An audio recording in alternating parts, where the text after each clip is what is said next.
Les et les salut, shalom, hotep. Comment allez-vous les Tétois et les Tétoises? Bienvenue sur ma chaîne Djaba, ma mention spéciale et salutations spéciales à tous mes Tétois et toutes les Tétoises de la Côte d'Ivoire. Félicitations pour ce trophée hautement mérité. Mais quelle Coupe d'Afrique! Bravo à la Côte d'Ivoire, c'est un très beau match, une très belle compétition que vous nous avez offerte pendant ce dernier mois. Nous vous remercions. Félicitations encore à la Côte d'Ivoire. Félicitations à notre belle famille. Salut à toi si tu es nouveau sur ma chaîne. Je suis Marie-Diana, la continentale. La seule go du continent qui va t'aider à réussir ton projet d'immigration aux États-Unis. Ici, on parle de quoi? On parle de la développerie, on parle de la vie aux États-Unis, on parle des étudiants internationaux, on parle également des visas visiteurs ou alors des visas touristes. Si ce sont des thématiques qui t'intéressent, tu fais deux choses. Tu cliques pour t'abonner et tu cliques également pour ne rater aucune de nos notifications. Alors, tu seras officiellement membre de la team Djabama. Ici, nous sommes les Tétois et les Tétoises, quel que soit le lieu où tu es. Même si tu es au pays où tu es ici, tu es un Tétois parce que les Tétois, c'est d'abord dans la tête. Ça se passe d'abord ici, c'est d'abord dans le mental. Alors, les Tétois, aujourd'hui, on va parler de quelque chose de très important. On va parler du permis de conduire. Vous ne pouvez pas vivre aux États-Unis facilement, du moins dans 80% des États, si vous n'avez pas votre permis de conduire.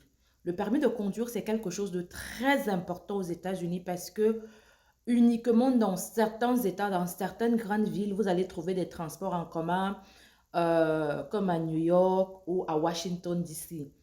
Peut-être à Boston aussi, mais en dehors de ça, le reste des États-Unis, si pas, les transports en commun ne sont pas développés. Mais ceci s'explique parce que quand on sait que l'industrie automobile est une très grosse industrie aux États-Unis, gars, s'ils mettent les métros, les RER partout, les bus partout, qui va acheter les voitures?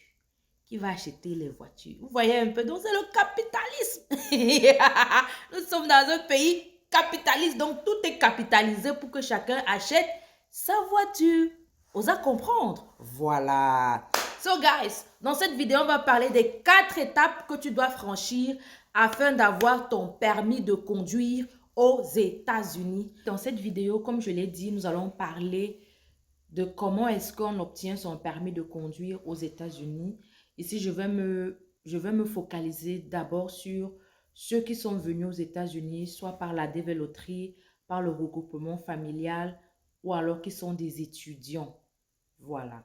Donc, si vous êtes dans ces 3 catégories-là, pour obtenir le permis de conduire pour vous, c'est en 4 étapes maximales et aussi selon l'état dans lequel vous vous trouvez. Mais dans la plupart des États, les étapes sont presque pareilles, elles sont presque les mêmes. Alors, en première étape, tu dois d'abord te rendre au MVA. Oui, le MVA, c'est le centre qui gère tout ce qui est voiture. Ça peut avoir une différente appellation dans ton État ou dans ta ville, mais il faut chercher le centre qui gère les voitures et tout qui va avec, les plaques d'immatriculation et tout ça, là, les permis de conduire dans ton état, dans la ville où tu es. Donc, tu vas te rendre au MVA avec two proof of address, c'est-à-dire 2 choses qui prouvent ton adresse. Ça doit être soit des lettres que tu as reçues, des mails, des factures, toute chose qui peut prouver ton adresse. Tu vois un peu. Tu pars avec ta green card ainsi que ton social security. Et pour les étudiants, vous devez partir avec votre passeport qui a votre visa valide et aussi votre I-20. Donc, vous partez avec ces éléments-là au MVA et vous allez passer un test de vue. On dit vue ou vision. Bref, on va évaluer votre vision. Si vous pouvez voir format phare, si vous avez un problème avec les yeux, pardon, on va vous évaluer. On va vous dire fermez l'œil ici, on va fermer ici, on va mettre un texte, on va vous demander de le lire. Donc ça, c'est la première étape. Maintenant, si tu es dans ces 3 catégories, étudiant international, regroupement familial ou gagnant de la dévéloterie, je vous conseille vivement, avant de venir aux États-Unis, de faire votre permis de conduire dans votre pays d'origine. Dans le cas contraire, si vous n'êtes pas venu, si vous avez votre permis dans votre pays d'origine, on va vous demander d'aller prendre des cours d'auto-école, à l'auto-école pour passer le Learning Permit. Et je peux vous assurer que ces cours ne sont pas moins chers. Effectivement, les amis, ici, l'auto-école coûte un peu plus cher par rapport au pays. Donc, le conseil que je vous donne ici gratuitement, lorsque vous venez aux États-Unis, s'il vous plaît, si vous êtes gagnant de la DV Loterie, vous venez par regroupement familial ou vous venez par comme étudiant international, faites le maximum d'efforts d'obtenir votre permis de conduire dans votre pays d'origine avant d'arriver aux États-Unis. Cela va vous aider dans votre processus d'obtention de votre permis de conduire ici aux États-Unis. Ceci étant dit, une fois que vous avez produit tous ces documents-là au MVA, on va vous demander d'aller faire le premier examen. Le premier examen, il s'agira pour vous d'aller prendre un cours sur la drogue et l'alcool dans le domaine de la conduite. Comment est-ce que c'est réprimandé? Comment est-ce que ça ne doit pas être? Donc, vous devez aller suivre une classe, Drug and Alcohol Class. Et vous devez passer un test. Maintenant, vous devez chercher les auto-écoles qui donnent ce cours-là et pour aller suivre uniquement ce cours-là et maintenant passer cet examen-là. Oh, le petit secret que je vais vous donner ici, ne dites pas ça. Vous partez chez les pagnards. Vous partez chez les pagnards. Vous connaissez les pagnards? Bon, les pagnards, ce sont, ouais, les gens, ils sont beaucoup ici aux États-Unis. Ils sont à côté de New York, là. Ceux qui traversent les frontières, ils viennent ici. Ouais, non. Voilà, ils sont ici nombreux. Vous savez qu'aux États-Unis, on parle anglais et on parle le pagnard. Voilà. Donc, vous partez chez les pagnards, chez eux là-bas. Ils vont vous... je crois qu'ils font la classe à $100. Et ils sont toujours disponibles. Tu vas voir quelqu'un, elle a un petit kiosque là, elle fait les taxes, elle fait tout. Ce qui est bien avec eux, comme ils ont une grande communauté ici, et la plupart d'entre eux ne se connaissent pas trop, donc ils ont beaucoup de petits centres d'aide aux premiers arrivants. Donc vous partez dans l'un de ces centres-là, ils font les impôts, ils font les trucs de tout, ils vous aident pour tout. Donc vous partez là-bas, vous dites que vous voulez faire la classe de l'alcool et de la drogue pour votre permis de conduire, vous payez $100. Du moins, quand moi je venais d'arriver ici, ça coûtait $100. Bon, avec la récession, peut-être ça a augmenté, mais ça coûtait $100. Donc, payez les $100, vous suivez la classe. C'est une classe une à 2 heures de temps. Donc, tout le processus va vous prendre 1 à 2 heures de temps, maxi 3 heures. On va vous donner le cours, vous allez suivre le cours, on va passer les slides, le cours. Dès que le cours finit, pap, on vous donne votre examen, vous composez là, là, là. Tu suis le cours, tu composes là, là, là. Dès que tu as fini de composer, si tu as passé, c'est bien. Ils vont te donner ton certificat de succès. On te donne. Si tu as échoué, tu dois recommencer. Tu dois encore payer $100. Donc, il faut réussir. C'est que vous êtes des gars intelligents, des femmes intelligentes. Donc, c'est que vous allez passer. Donc, tu réussis ça. Et maintenant, quand tu as fini, alors, une fois que tu as fini ton test de drug and alcohol et quand tu as donné ton certificat de réussite, tu prends ce certificat-là, tu vas au MVA. Maintenant, à ce moment-là, le MVA va te dire que tu dois passer la première étape du permis de conduire qui est le computer test. Donc, le computer test, c'est un examen du code de la conduite.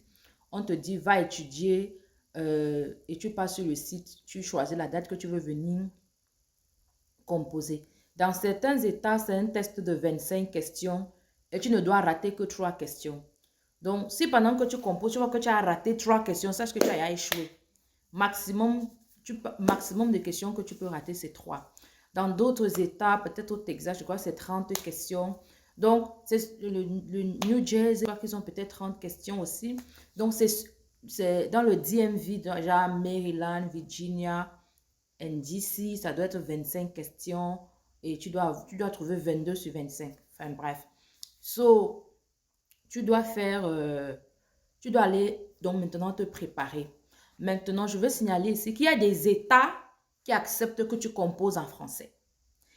Dans le DMV, c'est-à-dire Maryland, DC et Virginia, bon, je ne sais pas trop, mais je sais que dans l'État du Maryland, tu peux composer en français.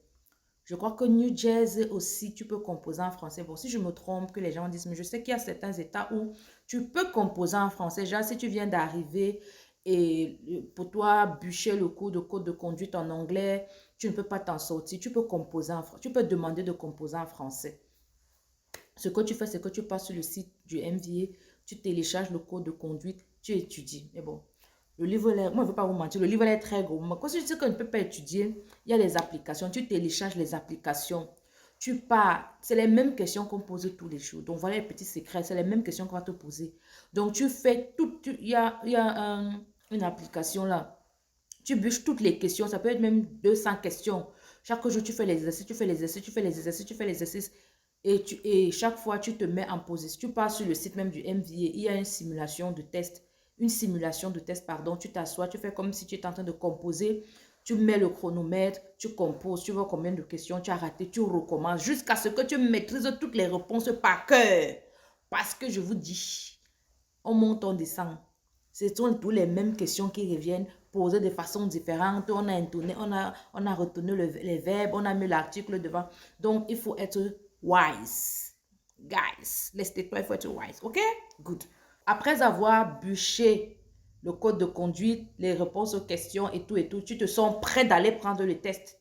Tu prends ta date, tu pars dans MV, tu t'assois, on va te mettre devant un ordinateur. C'est pour ça qu'on appelle ça computer test. On te met devant un ordinateur, tu es surveillé là et tout, donc il y a les caméras partout, tu ne peux pas tricher. On t'envoie les questions. Quand tu t'assois, on te demande, tu veux composer en français, en anglais ou en pagna, tu choisis, ou en espagnol, tu choisis. Et donc voilà. Et quand tu es là, tu es calme, tu vois, non, tu es calme. Et tu fais question après question. Je crois que le test dure 1 heure 30 minutes. Mais c'est pas, tu fais question après question. N'oublie pas, si tu rates plus de 3 questions, c'est que tu as échoué le test. Tu vas venir recomposer encore au jour. So, tu fais ça. Quand tu as passé le test là, maintenant, le jour là même, parce que pendant que tu composais, on te dit si tu as échoué, si tu as trouvé la question, si tu as raté. Si tu as trouvé la question, si tu as raté. Ça te met la pression. Si tu as trouvé ou si tu as raté. Si tu as trouvé ou si tu as raté. Donc, pendant que tu fais et que tu as fini, comment je veux dire, la personne qui est là dans la salle de composition va te donner, va imprimer, va te dire congratulations. Maintenant, le même papier que on t'avait donné, le DMV t'avait donné là. Non, le MVA. On écrit là maintenant, need to schedule for the skill test or the practice. Donc, tu dois maintenant aller pratiquer la conduite, vous voyez, non? Et ça, maintenant, c'est toi qui décides.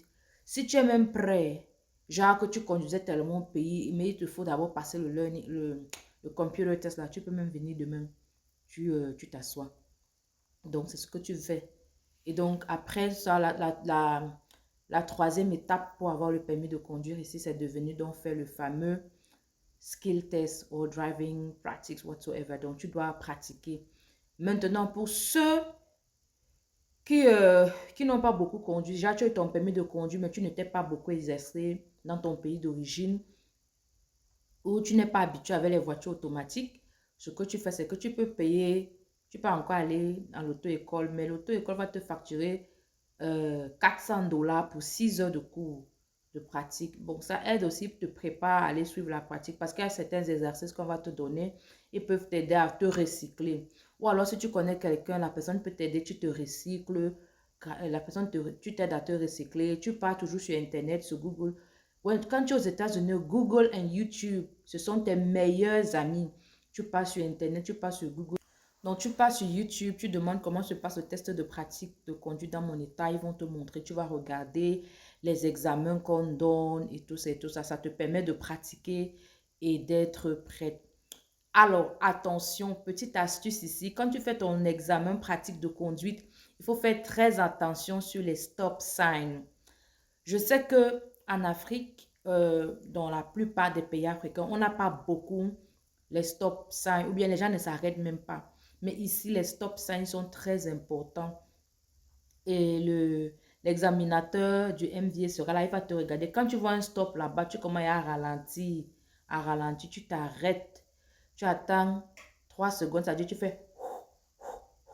Après, tu conduis. Donc, et ne t'arrête pas, parce que les stops là, c'est une ligne blanche. Ne t'arrête pas que tes roues ont dépassé la ligne. Donc, avant même, tu t'arrêtes net devant le panneau stop là.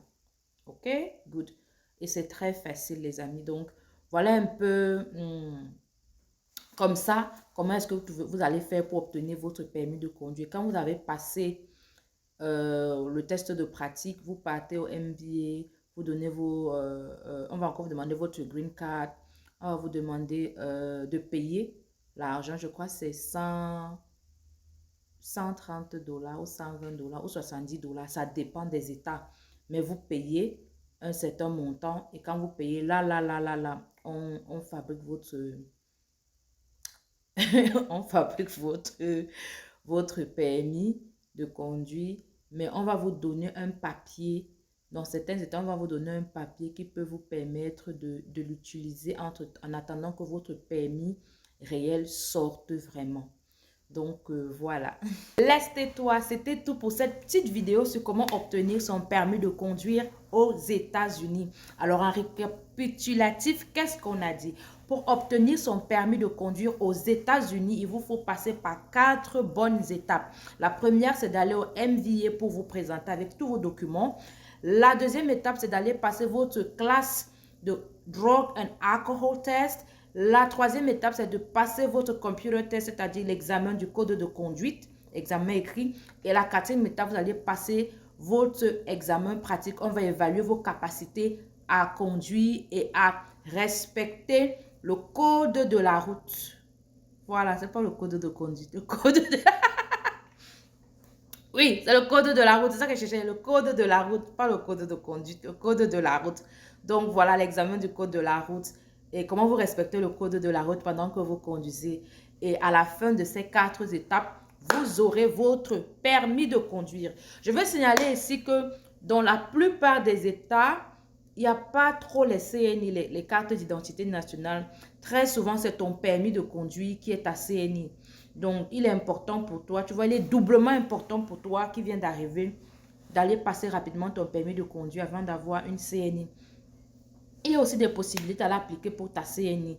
Oui, ça existe. Mais bon, la plupart des gens utilisent leur permis de conduire comme leur principale carte d'identification. C'était tout les amis. Je vous remercie de m'avoir écouté, de m'avoir regardé encore. C'est un lundi glorieux, un lundi férié en Côte d'Ivoire pour la victoire des éléphants. Bravo, encore un lundi férié aussi. Sur le continent Cameroun, on célèbre la jeunesse. Bonne fête de la jeunesse à toute la génération. Bonne fête de la jeunesse à toute la jeunesse du continent camerounais. Le chef de l'État l'a dit lors de son discours que nous sommes le continent. Vive la jeunesse continentale camerounaise. Merci les gars, on se prend jeudi prochain, gars. N'oubliez pas, rendez-vous à la fin de ce mois de février pour notre premier live. Jusqu'à là, portez-vous bien. Partagez, commentez ma vidéo. On doit faire 10 000 abonnés d'ici décembre 2024. Peace, ciao, bye.